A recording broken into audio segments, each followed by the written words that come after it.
لا شريك لك لبيك إن الحمد والنعمة لك والملك لا شريك لك. جھوٹ کا اندھیرا کتنا ہی گہرا کیوں نہ ہو، سچائی کی ایک کرن سے مٹا دینے کے لیے کافی ہے. ہر پہلو، ہر نظریہ، ہر نقطہ سچ کا، ہر دم، ہر پل، ہر لمحہ سچ کو پیش کرنے کی جستجو.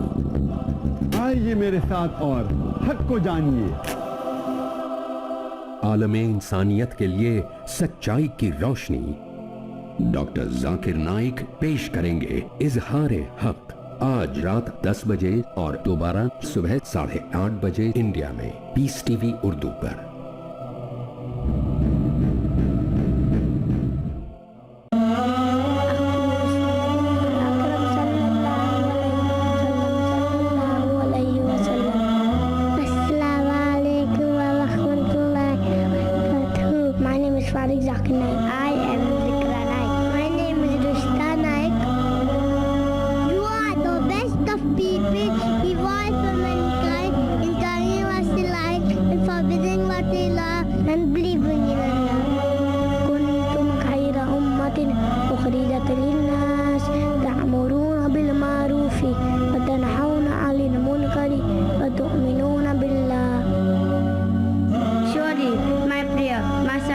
My life and my death are all for Allah, sustainer of the world.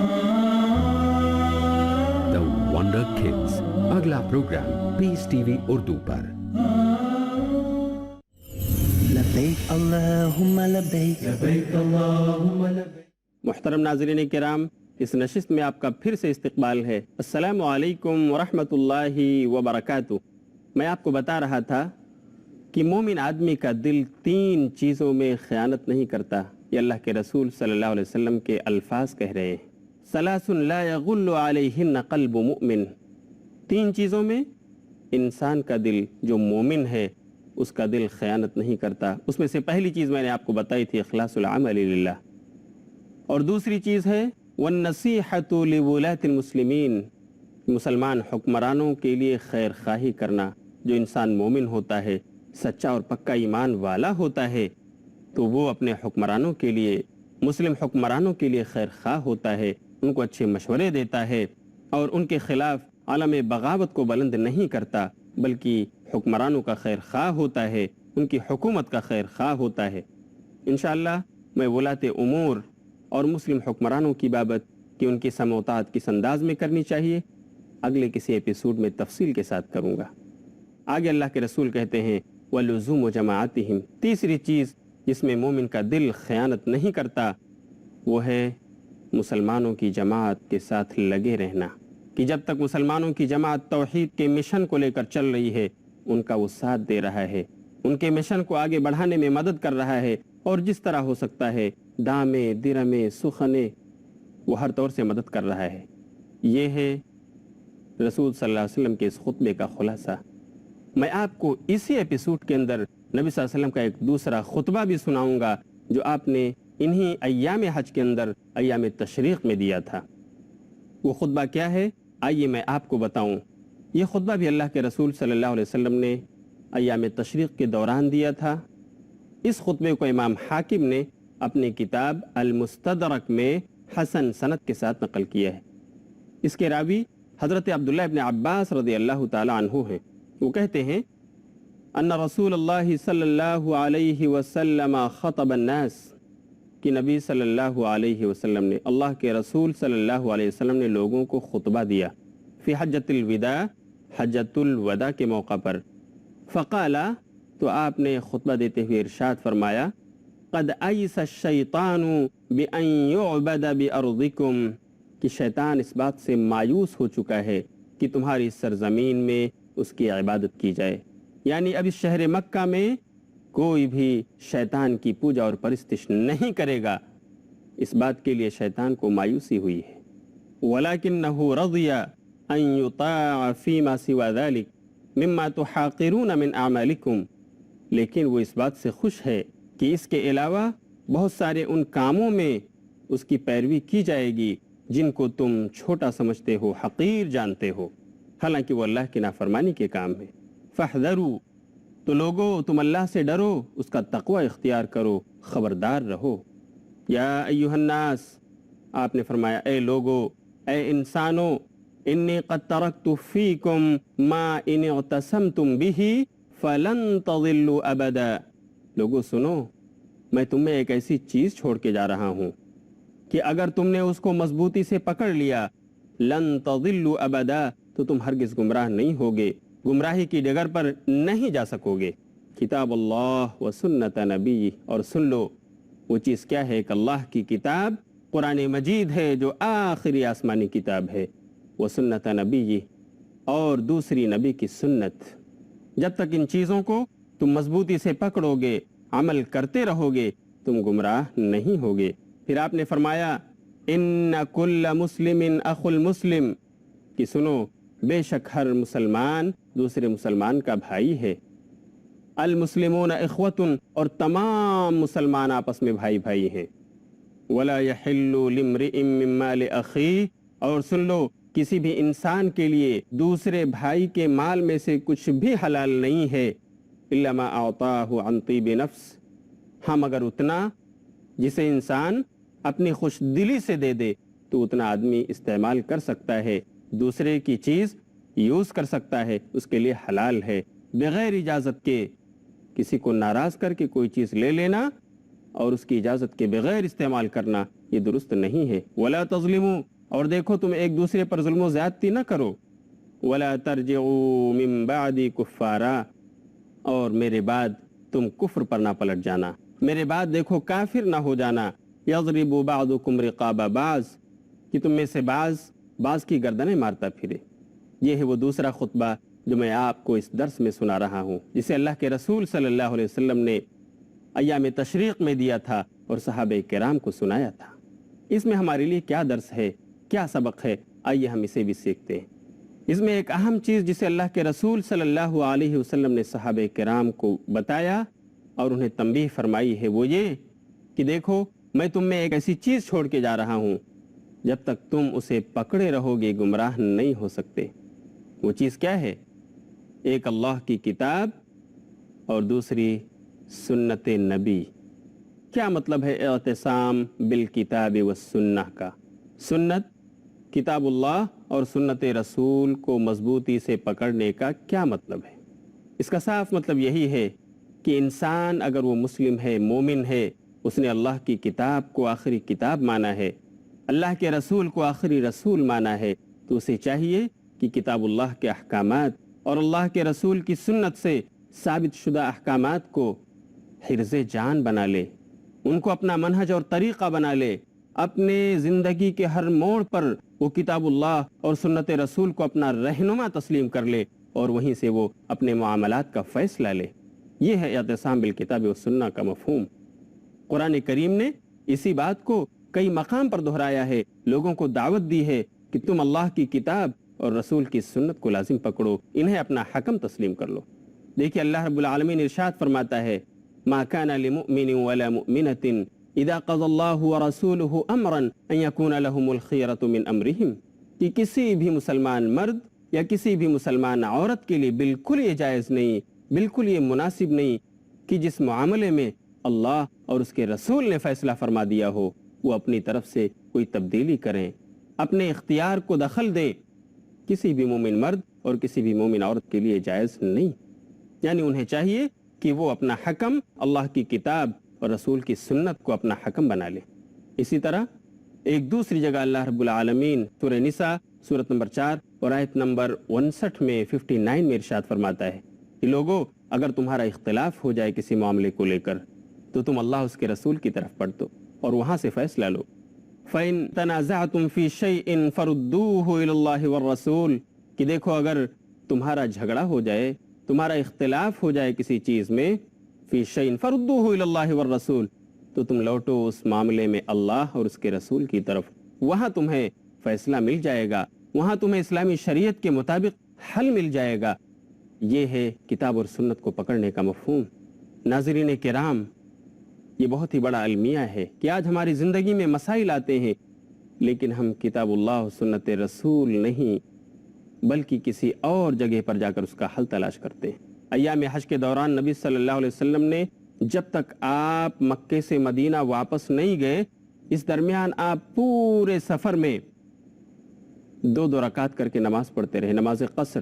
لیکن حجاج کرام میں سے بہت سارے لوگ ایسے دیکھے جاتے ہیں کہ وہ اپنی نمازوں کو پوری ادا کرتے ہیں، قصر نہیں کرتے، 4 رکعت والی نماز کو 2 رکعت نہیں پڑھتے۔ اور جب ان سے کہا جاتا ہے میرے بھائی دیکھو اللہ کے رسول کا عمل یہ ہے، اللہ کے رسول صلی اللہ علیہ وسلم مدینے سے چل کر مکے آئے تھے، آپ مسافر تھے، آپ نے 10 دن تک مکہ مکرمہ میں قیام فرمایا تھا اور آپ نے جتنی نمازیں پڑھیں آپ نے 4 رکعت والی نماز کو 2 رکعت کر کے پڑھا ہے، ہمیں اور آپ کو بھی پڑھنا چاہیے۔ تو بعض حجاج کرام کا بہت ہی بھولا بھالا جواب ہوتا ہے کہ ٹھیک ہے اللہ کے رسول کی حدیث صحیح ہے، آپ کا عمل درست ہے، لیکن میں فلاں امام کا ماننے والا ہوں اس لیے میں پوری ہی پڑھوں گا۔ کتنے بڑے افسوس کی بات ہے میرے دوستو، ہمیں ہوش کے ناخن لینا چاہیے۔ ہم کس مقام پر کھڑے ہیں؟ ایسا تو نہیں کہ ہم کتاب اللہ اور سنت رسول کو پس پشت ڈال رہے ہیں اور ایسا کہہ کر ہم اللہ اور اس کے رسول کی ناراضگی کو مول لے رہے ہیں۔ اللہ رب العالمین ارشاد فرماتا ہے جس کا ترجمہ یہ ہے کہ اللہ کی قسم فلا وربک، تمہارے رب کی قسم، لا یؤمنون، یہ لوگ ہرگز مومن نہیں ہو سکتے، حتی یحکموک فیما شجر بینہم، یہاں تک کہ یہ اپنے اختلافی معاملات میں تمہیں حکم نہ بنا لے، تم کو اپنا قاضی اور جج نہ تسلیم کر لیں، اس وقت تک یہ مومن نہیں ہو سکتے۔ ثم لا یجدوا فی انفسہم حرجا، اور پھر اپنے معاملات کے فیصلوں میں یہ اپنے دل میں کوئی کجی نہ محسوس کریں، جو کچھ آپ فیصلہ سنا دیں اس کے سامنے سر تسلیم خم کر دیں تو یہ صحیح مومن ہو سکتے ہیں، ورنہ ان کے ایمان میں کجی رہ جائے گی۔ وَيُسَلِّمُوا تَسْلِيمًا، اور جب تک کہ اپنے آپ کو سرنڈر نہ کر دیں، یہ سر تسلیم خم کر نہ لیں آپ کے فیصلے کے سامنے، اس وقت تک ان کا ایمان مکمل نہیں ہو سکتا۔ لیکن ہم اپنی زندگی میں کتاب اللہ و سنت رسول کو کس قدر حکم مان رہے ہیں؟ کیا نبی کی سنت کو حکم ماننا یہی ہے کہ جب حدیث رسول پیش کی جائے تو ہم یہ بہانہ بناتے ہوئے پھریں اس لیے حدیث رسول ٹھیک ہے پر ہم اس پر عمل نہیں کر سکتے؟ ہمیں اپنے گریبان میں جھانک کر جائزہ لینا ہوگا، ہم کہاں پر کھڑے ہیں؟ کہیں اللہ اور اس کے رسول کی خلاف ورزی، اس کی مخالفت تو ہم نہیں کر رہے کہ نعوذ باللہ ہمیں اس کی ناراضگی کا سامنا ہو اور ہم اس کے غیظ و غضب کے مستحق ہو جائیں۔ نبی صلی اللہ علیہ وسلم کی وفات ہو چکی ہے، لیکن صحابہ کرام کے لیے اتنا بڑا المناک حادثہ تھا کہ بہت سارے لوگ ششدر و حیران نظر آتے تھے، بہت سارے لوگ مدہوش تھے، ان کے ہوش و حواس غائب ہو رہے تھے، بعض لوگ اس کو تسلیم کرنے کے لیے تیار نہیں تھے۔ چنانچہ حضرت عمر بن خطاب رضی اللہ تعالی عنہ مسجد نبوی کے اندر نکل کر آئے، اپنی تلوار کو میان سے نکالا اور کہا کہ جس کی زبان سے میں یہ بات سنوں گا کہ میرے نبی کا انتقال ہو گیا ہے، میرے نبی وفات پا گئے ہیں، تو اس کی گردن مار دوں گا۔ بڑا ہی ہولناک وقت تھا، معمولی بات نہیں تھی، کسی ریوڑ کا محافظ انتقال کر چکا تھا جس کی وجہ سے یہ ڈر تھا کہ یہ ریوڑ کہیں بکھر نہ جائے، کہیں منتشر نہ ہو جائے۔ کون محافظ ہوگا ان کا؟ وہ منتشر ہو جائیں گی، ادھر ادھر بہک جائیں گے۔ صحابہ کرام کا یہ عالم تھا، یہ منظر تھا اس وقت، ان کا ہادی، ان کا رہبر اس دنیا سے جا چکا تھا۔ حضرت عمر اسی جوش اور جذبات کے عالم میں نکل کر آئے اور کہا جس کی زبان سے میں کہتا ہوا سنوں گا، جس کی زبان سے یہ الفاظ نکلتے ہوئے مجھے سنائی دیں گے کہ نبی کا انتقال ہو گیا ہے، نبی وفات پا چکے ہیں، میں ان کی گردن مار دوں گا۔ ایسا نہیں کہ نعوذ باللہ حضرت عمر بن خطاب کا عقیدہ درست نہیں تھا، ایسا نہیں کہ نعوذ باللہ حضرت عمر بن خطاب اللہ کے فیصلے سے راضی نہیں تھے یا سنت رسول کی خلاف ورزی کے مرتکب ہو رہے تھے، بلکہ معاملہ ہولناک تھا، ہوش و حواس لوگوں کے غائب ہو رہے تھے۔ حضرت عمر بن خطاب بھی ان میں سے ایک تھے۔ چنانچہ حضرت ابو بکر نے جب یہ ماجرا دیکھا تو ابو بکر رضی اللہ عنہ منبر رسول پر تشریف لائے، خطبہ دیا اور کھڑے ہو کر فرمایا، لوگوں سنو، من کان یعبد محمدا فإن محمدا قد مات، کہ جو شخص محمد کو اپنا معبود سمجھ رہا تھا، جو شخص محمد صلی اللہ علیہ وسلم ان کی پرستش و پوجا کر رہا تھا، وہ سن لے کہ محمد کا انتقال ہو چکا ہے، وہ مر گئے ہیں، قد مات۔ ومن كان يعبد الله فإن الله حي لا يموت. اور جو اللہ کو اپنا معبود سمجھ رہا تھا، جو اللہ کی پرستش اور پوجا کر رہا تھا، وہ سن لے کہ اللہ زندہ ہے اور ہمیشہ زندہ رہنے والا ہے، اس کو کبھی موت آنے والی نہیں. اللہ رب العالمین ہم سب کو اللہ کی کتاب اور نبی صلی اللہ علیہ وسلم کی سنت کے مطابق زندگی گزارنے کی توفیق عطا فرمائے. میں اسی پر آپ سے رخصت ہوتا ہوں. انشاءاللہ اگلے ایپیسوڈ میں پھر ملاقات ہوگی اور میں آپ کو بتاؤں گا کہ صحابہ کرام کا کتاب و سنت پر عمل کرنے کا کیسا جذبہ تھا. اپنے معاملات میں وہ کتاب اللہ و سنت رسول کو کس قدر حکم تسلیم کرتے تھے اور کیسے فیصلے کراتے تھے. لیکن وقت ہو گیا ہے، اس لیے آپ اجازت دیجئے اور دیکھتے رہیے فضائل حج. وآخر دعوانا ان الحمدللہ رب العالمین. والسلام علیکم ورحمۃ اللہ وبرکاتہ. لبيك اللهم لبيك لبيك اللهم لبيك لبيك لا شريك لك لبيك لا شريك لك لبيك إن الحمد والنعمة لك والملك لك والملك لا شريك لك. لبيك اللهم لبيك لبيك اللهم لبيك لبيك لا شريك لك لبيك لا شريك لك لبيك إن الحمد والنعمة والنعمة